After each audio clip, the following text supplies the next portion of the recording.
ഉൽപ്പത്തി പുസ്തകം 29 അധ്യായം. പിന്നെ യാക്കോബ് പ്രയാണം ചെയ്ത് കിഴക്കരുടെ ദേശത്ത് എത്തി. അവൻ വെളിമ്പ്രദേശത്ത് ഒരു കിണർ കണ്ടു. അതിനരികെ 3 ആട്ടിൻകൂട്ടം കിടക്കുന്നു.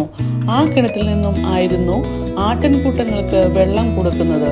എന്നാൽ കിണറ്റിന്റെ വായ്ക്കലുള്ള കല്ല് വലുതായിരുന്നു.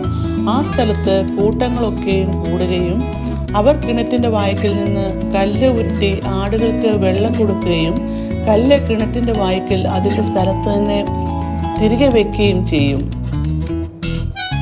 യാക്കോബ് അവരോട്, സഹോദരന്മാരെ, നിങ്ങൾ എവിടുത്തുകാർ എന്ന് ചോദിച്ചതിന് ഞങ്ങൾ ഹരാന്യർ എന്ന് അവർ പറഞ്ഞു. അവൻ അവരോട്, നിങ്ങൾ നഹോരിന്റെ മകനായ ലാബാനെ അറിയുമോ എന്ന് ചോദിച്ചതിന് അറിയും എന്ന് അവർ പറഞ്ഞു. അവൻ അവരോട്, അവൻ സുഖമായിരിക്കുന്നു എന്ന് ചോദിച്ചു. സുഖം തന്നെ.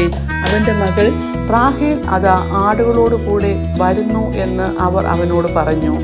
പകൽ ഇനിയും വളരെയുണ്ടല്ലോ, കൂട്ടം ഒന്നിച്ചു കൂടുന്ന നേരമായിട്ടില്ല. ആടുകൾക്ക് വെള്ളം കൊടുത്ത് കൊണ്ടുപോയി തീറ്റുവീൻ എന്ന് അവൻ പറഞ്ഞതിന് അവർ, കൂട്ടങ്ങളൊക്കെയും കൂടുവോളം ഞങ്ങൾക്ക് വഹിയ. അവർ കിണറ്റിൽ വായ്ക്കൽ നിന്ന് കല്ല് ഉരുട്ടും, പിന്നെ ഞങ്ങൾ ആടുകൾക്ക് വെള്ളം കൊടുക്കും എന്ന് പറഞ്ഞു. അവൻ അവരോട് സംസാരിച്ചുകൊണ്ടിരിക്കുമ്പോൾ തന്നെ റാഹേൽ തൻ്റെ അപ്പൻ്റെ ആടുകളോട് കൂടെ വന്നു. അവളായിരുന്നു അവയെ മേയിച്ചു വന്നത്. തൻ്റെ അമ്മയുടെ സഹോദരനായ ലാബാൻ്റെ മകൾ റാഹേലിനെയും അമ്മയുടെ സഹോദരനായ ലാബാൻ്റെ ആടുകളെയും കണ്ടപ്പോൾ യാക്കോബ് അടുത്തു ചെന്ന് കിണറ്റിൻ്റെ വായ്ക്കൽ നിന്ന് കല്ലുരുട്ടി അമ്മയുടെ സഹോദരനായ ലാബാൻ്റെ ആടുകൾക്ക് വെള്ളം കൊടുത്തു. യാക്കോബ് റാഹേലിനെ ചുംബിച്ചു പൊട്ടിക്കരഞ്ഞു. താൻ അവളുടെ അപ്പൻ്റെ സഹോദരനെന്നും റിബേക്കയുടെ മകനെന്നും യാക്കോബ് റാഹേലിനോട് പറഞ്ഞു. അവൾ ഓടിച്ചെന്ന് തൻ്റെ അപ്പനെ അറിയിച്ചു. ലാബാൻ തൻ്റെ സഹോദരിയുടെ മകനായ യാക്കോബിൻ്റെ വസ്തുത കേട്ടപ്പോൾ അവനെ എതിരേൽപ്പാൻ ഓടിച്ചെന്ന് അവനെ ആലിംഗനം ചെയ്ത് ചുംബിച്ച് വീട്ടിൽ കൂട്ടിക്കൊണ്ടുപോയി. അവൻ ലാബാനോട് വിവരമൊക്കെയും പറഞ്ഞു. ലാബാൻ അവനോട്, നീ എൻ്റെ അസ്ഥിയും മാംസവും തന്നെ എന്ന് പറഞ്ഞു. അവൻ 1 മാസക്കാലം അവൻ്റെ അടുക്കൽ പാർത്തു.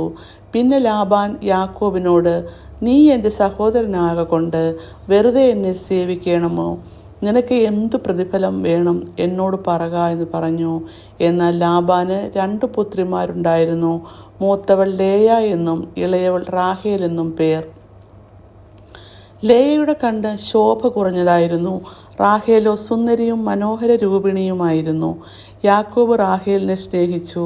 നിന്റെ ഇളയ മകൾ റാഹേലിന് വേണ്ടി ഞാൻ 7 സംവത്സരം നിന്നെ സേവിക്കാമെന്ന് പറഞ്ഞു.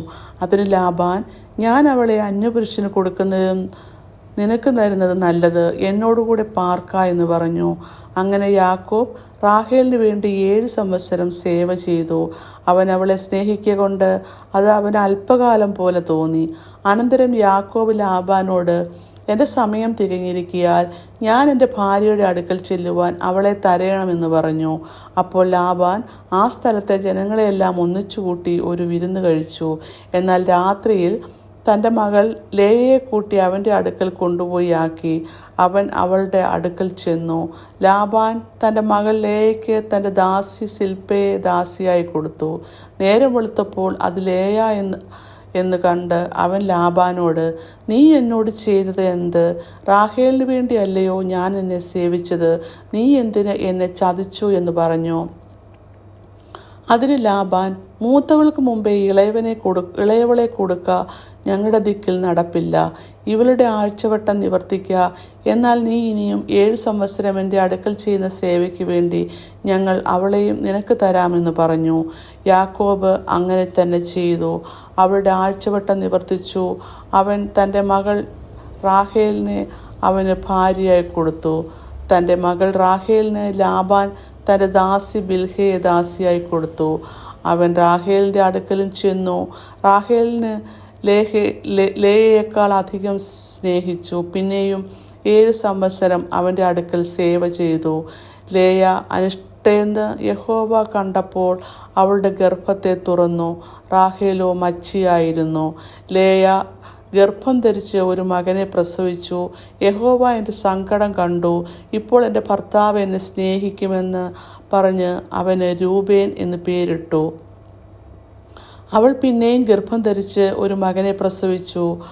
ഞാൻ അനിഷ്ട എന്ന് യഹോവ കേട്ടതുകൊണ്ട് ഇവനെയും എനിക്ക് തന്നു എന്ന് പറഞ്ഞ് അവന് ശിമെയോൻ എന്ന് പേരിട്ടു. അവൾ പിന്നെയും ഗർഭം ധരിച്ച് ഒരു മകനെ പ്രസവിച്ചു. ഇപ്പോൾ ഈ സമയം എൻ്റെ ഭർത്താവ് എന്നോട് പറ്റിച്ചേരും, ഞാൻ അവന് 3 പുത്രന്മാരെ പ്രസവിച്ചുവല്ലോ എന്ന് പറഞ്ഞു.